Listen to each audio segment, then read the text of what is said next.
প্লেয়ারটা ইনস্টল করা কমপ্লিট হয়ে গেছে। এখন আমি যদি আপনার নিশান সানের ইন্টেরিয়র লুকসটা দেখাই, যে দেখেন কতটুকু চেঞ্জ আসে প্লেয়ারটা ইনস্টল করার পর।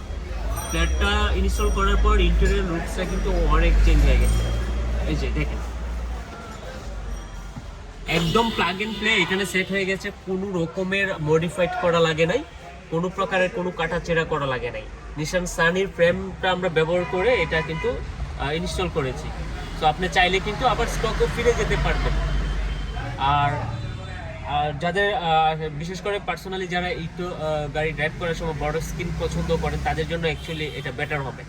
তো যারা একটা নেভিগেশন প্লেয়ার ইনস্টল করতে চাচ্ছেন মিড রেঞ্জের মধ্যে, চাইলে কিন্তু এরকম একটি প্লেয়ার আপনার গাড়িতে ইনস্টল করে নিতেই পারেন। আর এখানে কিন্তু আপনারা হচ্ছে প্রয়োজনীয় যে অ্যাপ্লিকেশনগুলো আছে সবগুলো কিন্তু আপনারা এটা ইনস্টল করে নিতে পারবেন।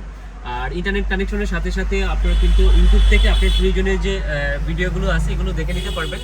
আর এটা সাথে কিন্তু আপনি যখনই গাড়িটা রান করবেন তখন কিন্তু স্পিড মিটারটা কিন্তু শো করবে এখানে।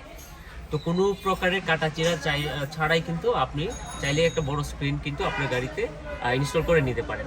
তো এতদিন যারা বিশেষ করে নিশান সানি গাড়িগুলোর প্রবলেম ছিল যে এটা যে স্টক প্লেয়ারে কিন্তু থাকতে হতো, কারণ এটার হচ্ছে যে প্লেয়ার ক্যাচিংটা কিন্তু আগে এতটা অ্যাভেলেবেল ছিল না, এখন মার্কেটে অ্যাভেলেবেল।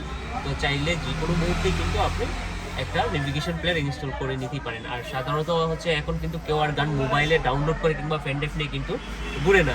সো আপনি এখন ইন্টারনেটের যুগ, ডিজিটাল যুগ, সো আপনি ইউটিউব থেকে কিন্তু ভিডিও দেখবেন।